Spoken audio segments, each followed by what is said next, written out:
या देवी सर्वभूतेषु शक्तिरूपेण संस्थिता नमस्तस्यै नमस्तस्यै नमस्तस्यै नमो नमः। जय माता दी दोस्तों, मैं खुशबू आप सभी के अपने चैनल केस धार्मिक बातें में स्वागत करती हूँ। तो आज की वीडियो में हम श्री दुर्गा सप्तशती पाठ का 8वां, 9वां, 10वां और 11वां अध्याय की कथा सुनेंगे। 8वां अध्याय। ऋषि कहते हैं, चंड और मुंड नामक दैत्यों के मारे जाने तथा बहुत सी सेना का संहार हो जाने पर दैत्यों के राजा प्रतापी शुंभ के मन में बड़ा क्रोध हुआ और उसने दैत्यों की संपूर्ण सेना को युद्ध के लिए कूच करने की आज्ञा दी। वह बोला, आज उदयुध नाम के 86 दैत्य सेनापति अपने सेनाओं के साथ युद्ध के लिए प्रस्थान करे। कंबू नाम वाले दैत्यों के 84 सेना नायक अपनी वाहिनी से घिरे हुए यात्रा करे। 50 कोटि वीर्य कुल के और 100 धर्म कुल के असुर सेनापति मेरी आज्ञा से सेना सहित कूच करे। कालक मौर्य और काल के असुर भी युद्ध के लिए तैयार हो मेरी आज्ञा से तुरंत प्रस्थान करे। भयानक शासन करने वाला असुरराज शुंभ इस प्रकार आज्ञा दे। सहस्त्रों बड़ी बड़ी सेनाओं के साथ युद्ध के लिए उसकी अत्यंत भयंकर सेना आती देख चंडिका ने अपनी धनुष की टंकार से पृथ्वी और आकाश के बीच का भाग गुंजा दिया। राजन, तदंतर देवी के सिंह ने भी बड़े जोर जोर से दहाड़ना आरंभ किया। फिर अंबिका ने घंटे के शब्द से उस ध्वनि को और भी बढ़ा दिया। धनुष की टंकार, सिंह की दहाड़ और घंटे की ध्वनि से संपूर्ण दिशाएं गूंज उठी। उस भयंकर शब्द से काली ने अपने विकराल मुख को और भी बढ़ा लिया तथा उस तुलुम नाद को सुनकर दैत्यों की सेनाओं ने चारों ओर से आकर चंडिका देवी, सिंह तथा काली देवी को क्रोध पूर्वक घेर लिया। महर्षि बोले, राजन, इसी बीच में असुरों के विनाश तथा देवताओं के अभ्युदय के लिए ब्रह्मा, शिव, कार्तिकेय, विष्णु तथा इंद्र आदि देवों की शक्तियाँ जो अत्यंत पराक्रम और बल से संपन्न थी, उनके शरीरों से निकलकर उन्हीं के रूप में चंडिका देवी के पास गई। जिस देवता का जैसा रूप, जैसी वेशभूषा और जैसा वाहन है, ठीक वैसे ही साधनों से संपन्न हो उसकी शक्ति असुरों से युद्ध करने के लिए आई। सबसे पहले हंस युक्त विमान पर बैठी हुई अच्युत और कमंडलों से सुशोभित ब्रह्मा जी की शक्ति उपस्थित हुई। महादेवी की शक्ति वृषभ पर आरूढ़ हो हाथों में श्रेष्ठ त्रिशूल धारण किए, महानाग का कंगन पहने, मस्तक में चंद्र रेखा से विभूषित हो वहां आ पहुंची। कार्तिकेय जी की शक्ति रूपा जगदम्बिका का उन्हीं का रूप धारण किए श्रेष्ठ मयूर पर आरूढ़ हो हाथ में शक्ति लिए दैत्यों से युद्ध करने के लिए आई। इसी प्रकार भगवान विष्णु की शक्ति गरुड़ पर विराजमान हो शंख, चक्र, गदा, सड़क, धनुष तथा खड्ग हाथ में लिए वहां आई। अनुपम यज्ञ वराह का रूप धारण करने वाली श्री हरि जी की जो शक्ति है, वह भी वराह शरीर धारण करके वहां उपस्थित हुई।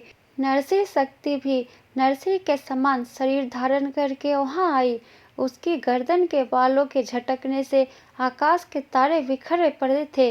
इस प्रकार इंद्र की शक्ति वज्र हाथ में लिए गजराज ऐरावत पर बैठकर आई। उसके भी सहस्त्र नेत्र थे। इंद्र का जैसा रूप है वैसा ही उसका भी था। तदंतर उन देवी शक्तियों से घिरे हुए महादेव जी ने चंडिका से कहा, मेरी प्रसन्नता के लिए तुम शीघ्र ही इन असुरों का संहार करो। तब देवी के शरीर से अत्यंत भयानक और परम उग्र चंडिका शक्ति प्रकट हुई, जो सैकड़ों गिद्धरियों की भांति आवाज करने वाली थी। उस अपराजिता देवी ने धूमिल जटा वाले महादेव जी से कहा, भगवान, आप शुंभ निशुंभ के पास दूत बनकर जाइए और उन अत्यंत गर्वीले दानव शुंभ एवं निशुंभ दोनों से कहिए, साथ ही उनके अतिरिक्त भी जो दानव युद्ध के लिए वहां उपस्थित हो उनको भी यह संदेश दीजिए, दैत्यों यदि जीवित रहना चाहते हो तो पाताल को लौट जाओ, इंद्र को त्रिलोकी का राज्य मिल जाए और देवता यज्ञ भाग का उपभोग करे। यदि बल के घमंड में आकर तुम युद्ध की अभिलाषा रखते हो तो आओ, मेरी सिवाय तुम्हारे कच्चे मांस से तृप्त हो। चूंकि उस देवी ने भगवान शिव को दूत के कार्य में नियुक्त किया था, इसलिए वह शिवदूती के नाम से संसार में विख्यात हुई। वे महादैत्य भी भगवान शिव के मुंह से देवी के वचन सुनकर क्रोध में भर गए और जहाँ कात्यायनी विराजमान थी उस ओर बढ़े। तदंतर वे दैत्य क्रोध में भरकर पहले ही देवी के ऊपर वान, शक्ति और दृष्टि आदि अस्त्रों की वृष्टि करने लगे। तब देवी ने खेल खेल में ही धनुष टंकार की और उससे छोड़े हुए बड़े बड़े बाणों द्वारा दैत्यों के चलाए हुए बाण, शूल, शक्ति और फरसों को काट डाला। फिर काली उनके आगे होकर शत्रुओं को शूल के प्रहार से विदीर्ण करने लगी और खटवांग से उनका कचूमर निकालती हुई रणभूमि में विचरने लगी। ब्राह्मणी भी जिस जिस ओर दौड़ती उसी उसी ओर अपने कमंडलू का जल छिड़ककर शत्रुओं के ओज और पराक्रम को नष्ट कर देती थी। महेश्वरी ने त्रिशूल से तथा वैष्णवी ने चक्र से और अत्यंत क्रोध में भरी हुई कुमार कार्तिकेय की शक्ति ने शक्ति से दैत्यों का संहार आरंभ किया। इंद्र शक्ति के वज्र प्रहार से विदीर्ण हो सैकड़ों दैत्य दानव रक्त की धारा बहाते हुए पृथ्वी पर सो गए। वाराही शक्ति ने कितनों को अपनी थुथुन की मार से नष्ट किया, दाढ़ों के अग्रभाग से कितनों की छाती छेद डाली तथा कितने ही दैत्य उसके चक्र की चोट से विदीर्ण होकर गिर पड़े। नरसिंह भी दूसरे दूसरे महादैत्यों को अपने नखों से विदीर्ण करके खाती और सिंहनाद से दिशाओं एवं आकाश को गूंजाती हुई युद्ध क्षेत्र में विचरने लगी। कितने ही असुर शिवदूती के प्रचंड अट्टहास से अत्यंत भयभीत हो पृथ्वी पर गिर पड़े और गिरने पर उन्हें शिवदूती ने उस समय अपना ग्रास बना लिया। इस प्रकार क्रोध में भरे हुए मातृगणों को नाना प्रकार के उपयोग से बड़े बड़े असुरों का मर्दन करते देख दैत्य सैनिक भाग खड़े हुए। त्रिगणों से पीड़ित दैत्यों को युद्ध से भगाते देख रक्त बीज नामक महादैत्य क्रोध में भरकर युद्ध करने के लिए आया। उसके शरीर से जब रक्त की बूंद पृथ्वी पर गिरती तब उसी के समान शक्तिशाली एक दूसरा महादैत्य पृथ्वी पर पैदा हो जाता।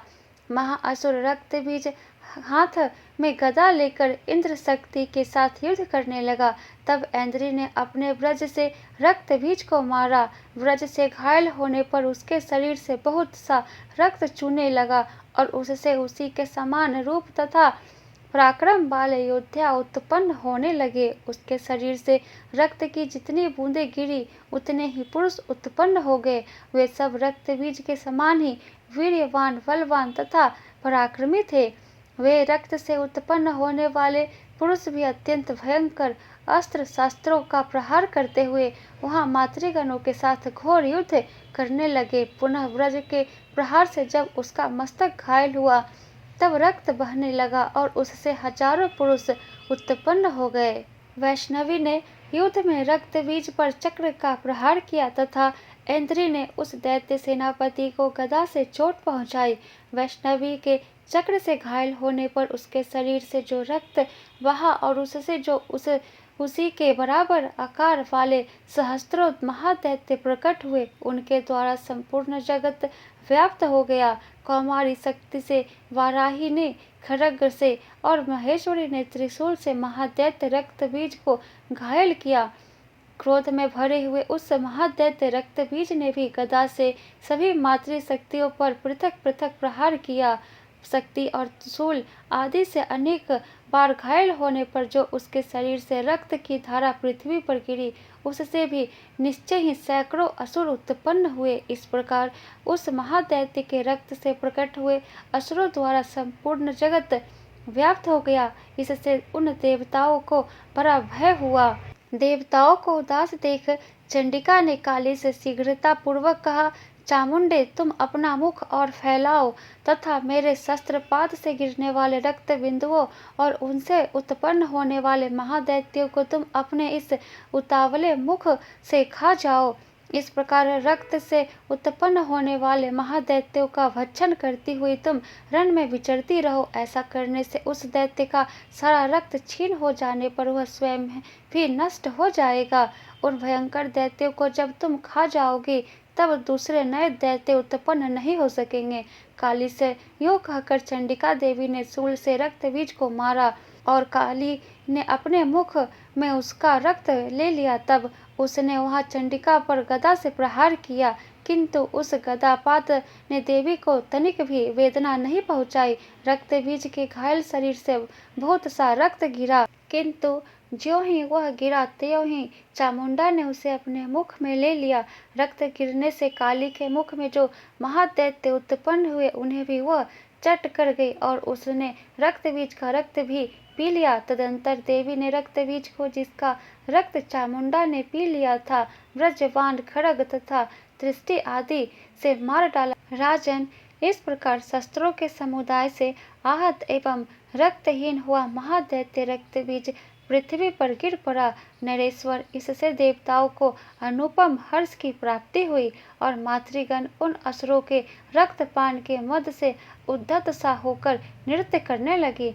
इस प्रकार श्री मार्कंडेय पुराण में सार्वनिक मनवंतर की कथा के अंतर्गत देवी महात्म्य में रक्त बीज वध नामक 8वां अध्याय पूरा हुआ।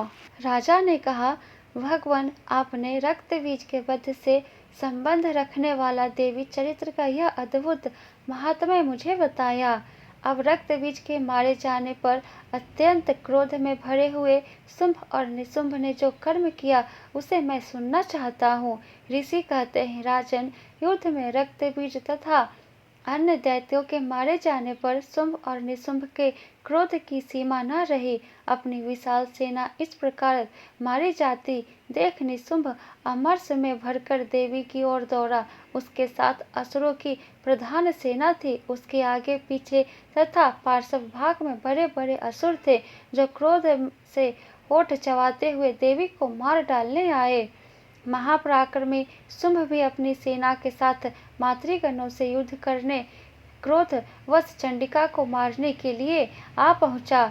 तब देवी के साथ शुंभ और निशुंभ का घोर संग्राम छिड़ गया। वे दोनों दैत्य मेघों की भांति बाणों की भयंकर वृष्टि करने लगे। उन दोनों के चलाए हुए बाणों को चंडिका ने अपने बाणों के समूह से तुरंत काट डाला और शस्त्र समूहों की वर्षा करके उन दोनों दैत्य पतियों के अंगों में भी चोट पहुंचाई। निशुंभ ने तीखी तलवार और चमकती हुई ढाल लेकर देवी के श्रेष्ठ वाहन सिंह के मस्तक पर प्रहार किया। अपने वाहन को चोट पहुंचने पर देवी ने स्वरूप नामक वाहन से निशुंभ की श्रेष्ठ तलवार तुरंत ही काट डाली और उसकी ढाल को भी, जिसमें 8 चांद जड़े थे, खंड खंड कर दिया। ढाल और तलवार के कट जाने पर उस असुर ने शक्ति चलाई, किंतु सामने आने पर देवी ने चक्र से उसके भी 2 टुकड़े कर दिए।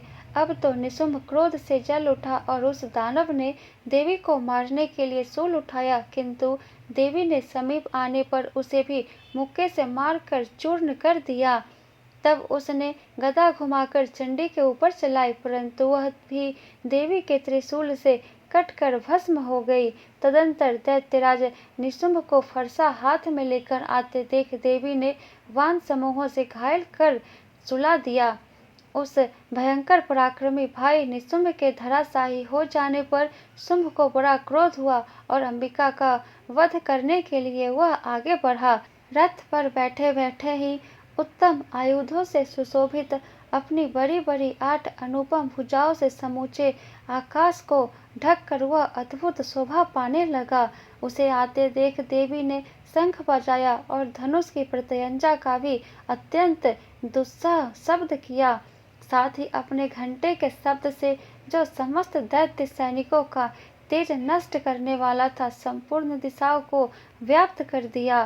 तदंतर सिंह ने भी अपनी दहाड़ से, जिसे सुनकर बड़े बड़े गजराजों का महान मद दूर हो जाता था। आकाश, पृथ्वी और दसों दिशाओं को गुंजा दिया।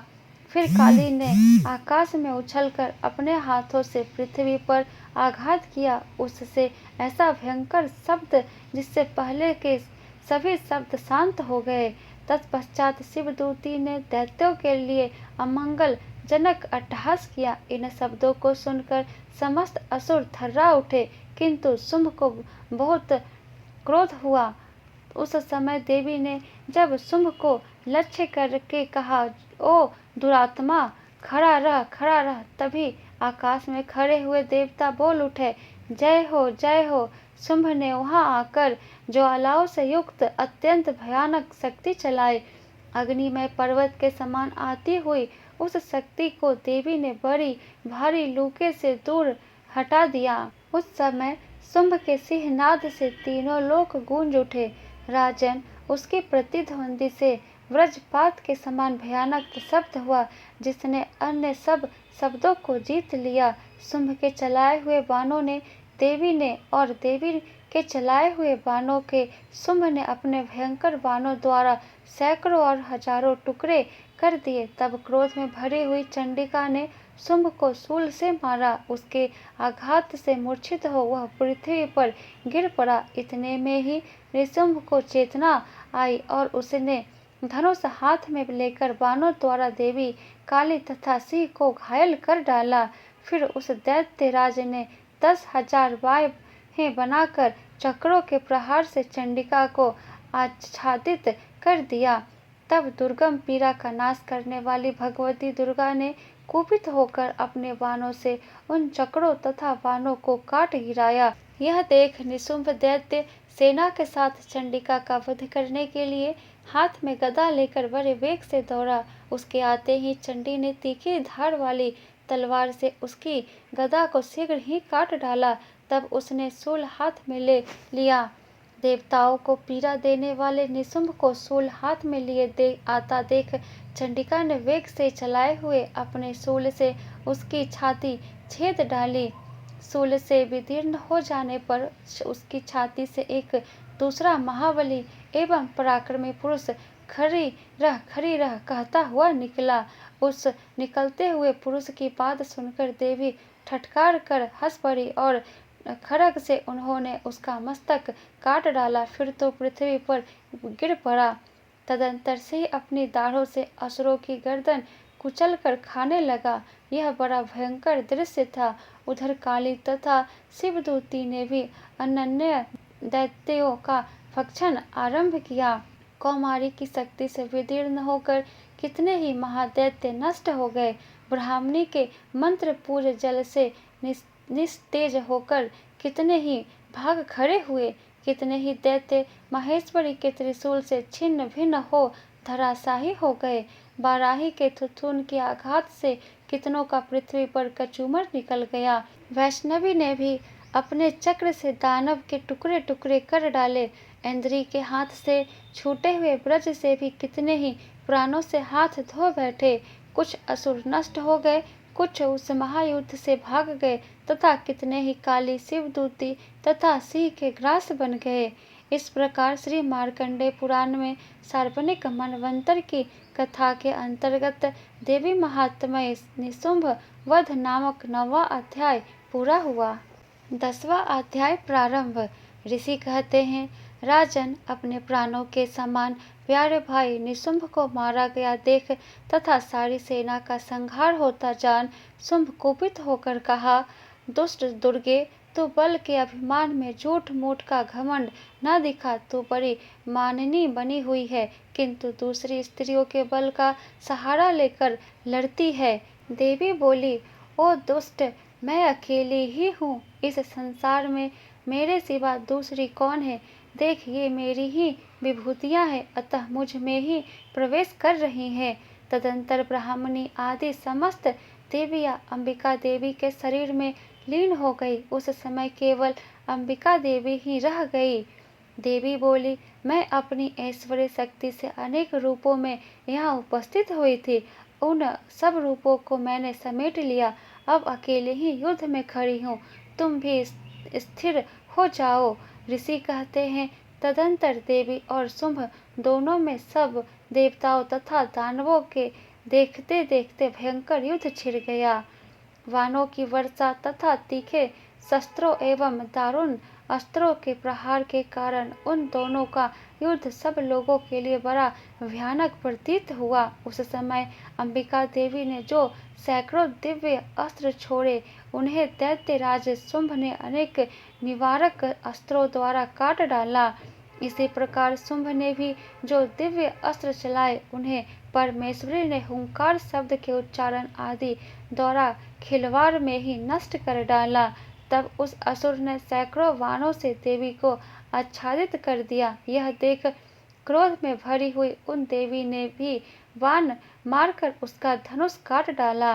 धनुष कट जाने पर फिर दैत्यराज ने शक्ति हाथ में ली, किंतु देवी ने चक्र से उसके हाथ की शक्ति को भी काट गिराया। तत्पश्चात दैत्यों के स्वामी शुंभ ने 100 चांद वाली चमकती हुई ढाल और तलवार हाथ में ले उस समय देवी पर धावा किया। उसके आते ही चंडिका ने अपने धनुष से छोड़े हुए तीखे बाणों द्वारा उसके सूर्य किरणों के समान उज्जवल ढाल और तलवार को तुरंत काट दिया।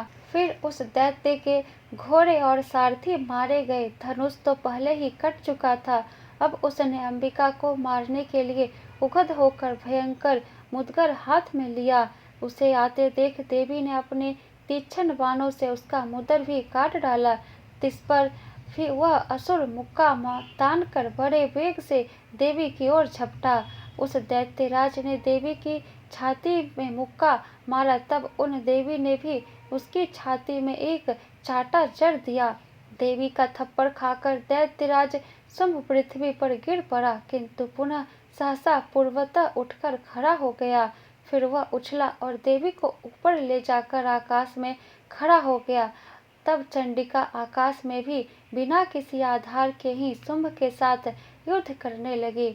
उस समय दैत्य और चंडिका आकाश में एक दूसरे से लड़ने लगे।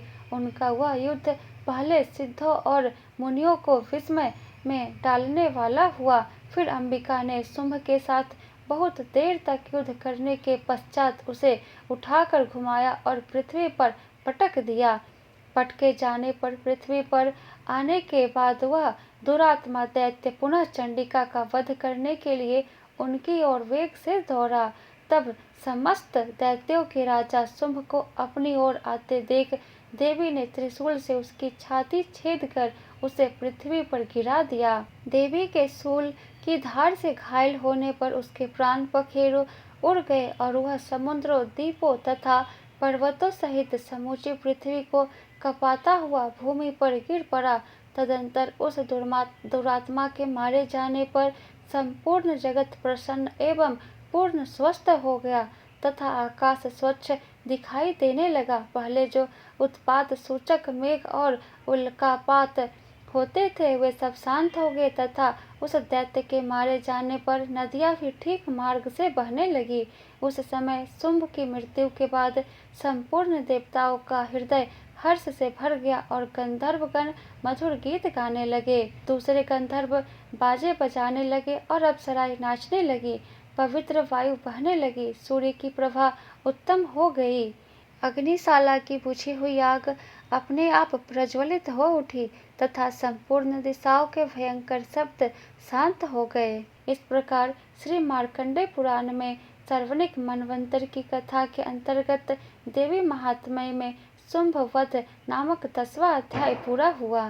11वां अध्याय प्रारंभ। ऋषि कहते हैं, देवी के द्वारा वह महादैत्यपति शुंभ के मारे जाने पर इंद्र आदि देवता अग्नि को आगे करके उन कात्यायनी देवी की स्तुति करने लगे। उस समय अभिष्ट की प्राप्ति होने से उनके मुख कमल दमक उठे थे और उनके प्रकाश से दिशाएं भी जगमगा उठी थी। देवता बोले, शरणागत की पीड़ा दूर करने वाली देवी, हम पर प्रसन्न हो। संपूर्ण जगत की माता, प्रसन्न हो। विश्वेश्वरी, विश्व की रक्षा करो। देवी, तुम ही चराचर जगत की अधीश्वरी हो।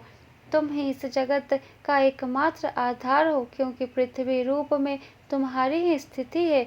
देवी, तुम्हारा पराक्रम अलंघनीय है। तुम ही जल रूप में स्थित होकर संपूर्ण जगत को तृप्त करती हो। तुम अनंत बल संपन्न वैष्णवी शक्ति हो। इस विश्व की कारणभूता परामाया हो। देवी, तुमने इस समस्त जगत को मोहित कर रखा है। तुम ही प्रसन्न होने पर इस पृथ्वी पर मोक्ष की प्राप्ति कराती हो। देवी, संपूर्ण विद्याएं तुम्हारे ही भिन्न भिन्न स्वरूप हैं। जगत में जितनी स्त्रियां, वे सब तुम्हारी ही मूर्तियां हैं। जगदम्बा, एकमात्र तुमने ही इस विश्व को व्याप्त कर रखा है। तुम्हारी स्तुति क्या हो सकती है। तुम तो स्वतन करने योग्य पदार्थों से परे एवं परावानी हो।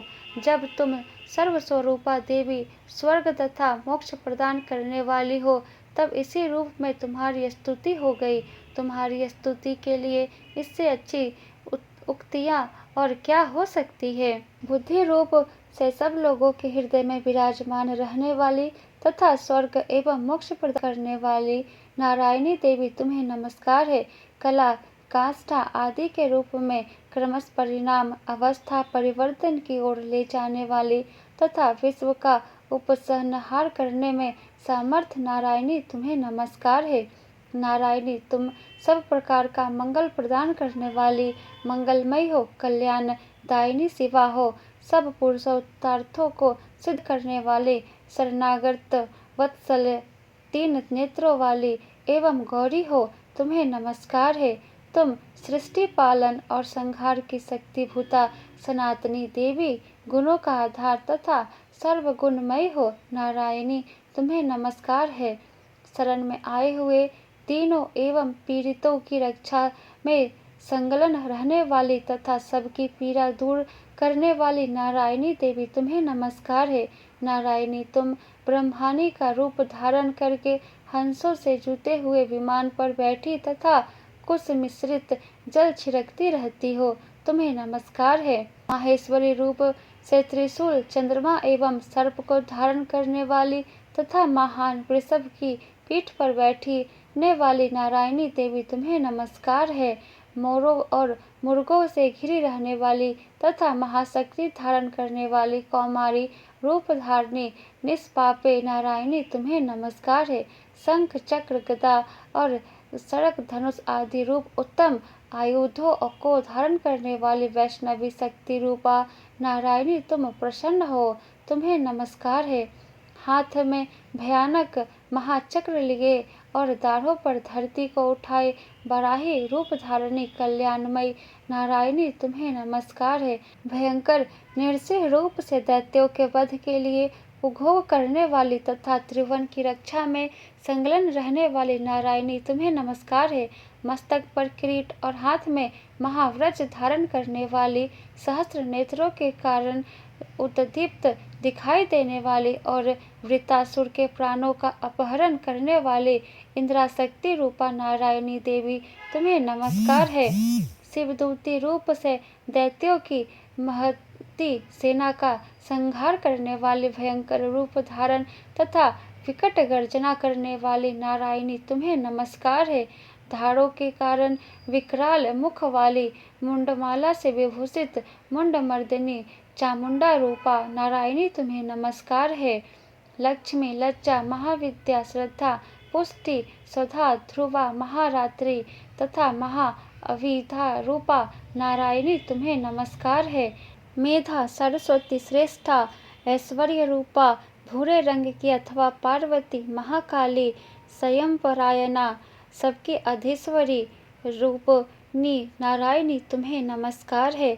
सर्वस्वरूपा, सर्वेश्वरी तथा सब प्रकार की शक्तियों से संपन्न दिव्य रूप दुर्गे देवी, सब भयों से हमारी रक्षा करो, तुम्हें नमस्कार है। कात्यायनी, यह तीन लोचनों से विभूषित तुम्हारा सौम्य मुख सब प्रकार के भयों से हमारी रक्षा करे, तुम्हें नमस्कार है। भद्रकाली, ज्वालाओं के कारण विकराल प्रतीत होने वाला अत्यंत भयंकर और समस्त असुरों का संहार करने वाला तुम्हारा त्रिशूल भय से हमारे बचाए, तुम्हें नमस्कार है। देवी, जो अपनी ध्वनि से संपूर्ण जगत को व्याप्त करके दैत्यों के तेज नष्ट किए देता है, वह तुम्हारा घंटा हम लोगों की पापों से उसी प्रकार रक्षा करे जैसे माता अपने पुत्रों की बुरे कर्मों से रक्षा करती है। चंडिके, तुम्हारे हाथों में सुशोभित खड्ग जो असुरों के रक्त और चर्बी से चर्चित है, हमारा मंगल करे, हम तुम्हें नमस्कार करते हैं। देवी, तुम प्रसन्न होने पर सब रोगों को नष्ट कर देती हो और कुपित होने पर मनोवांछित सभी कामनाओं का नाश कर देती हो।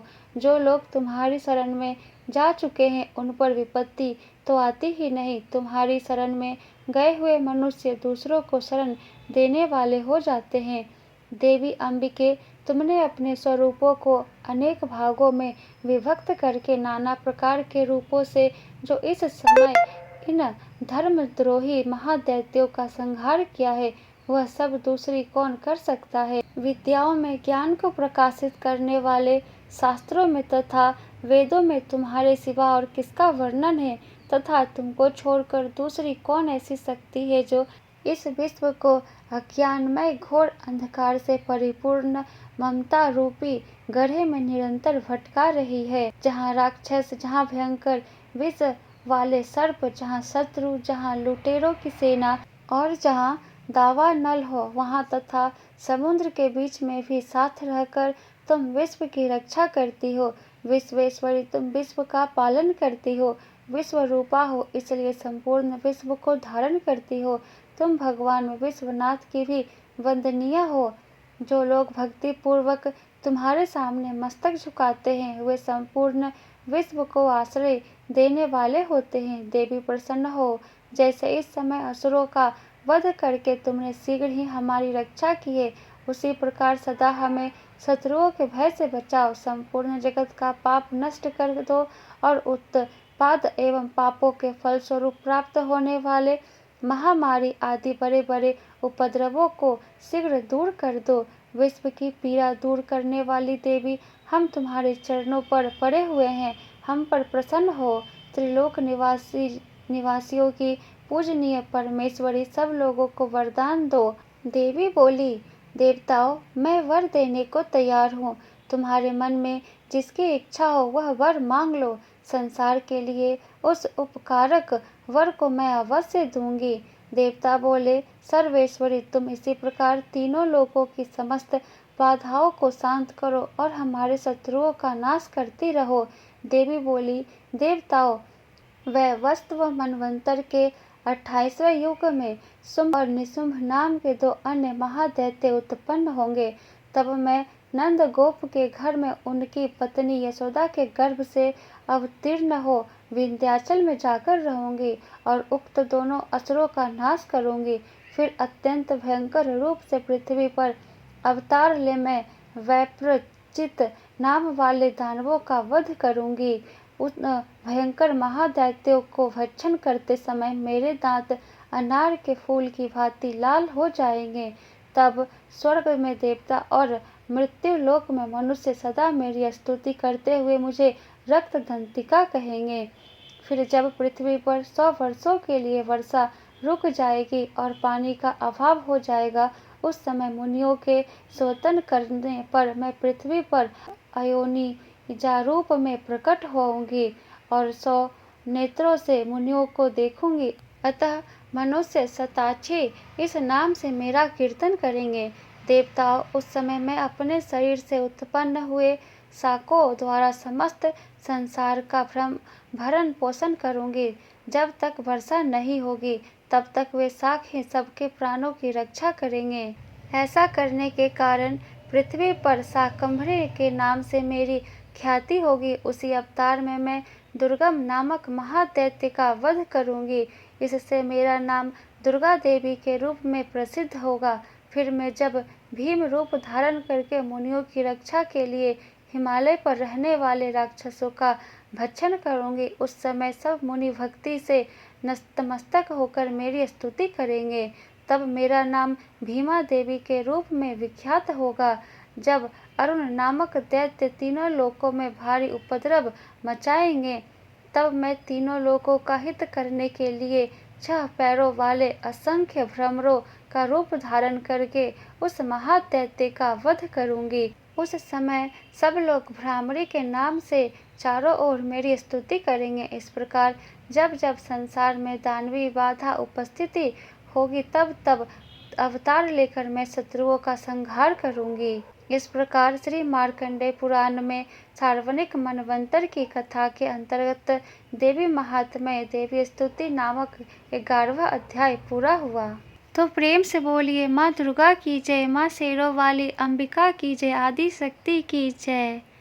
वीडियो पसंद आया हो तो वीडियो को लाइक कर दे और ऐसे ही वीडियो देखने के लिए चैनल को सब्सक्राइब करके बेल आइकन को ऑन कर ले, जिससे मेरी अगली आने वाली वीडियो की नोटिफिकेशन सबसे पहले आपको मिले। तो फिर मिलती हूँ आपसे नेक्स्ट वीडियो में। जय माता दी।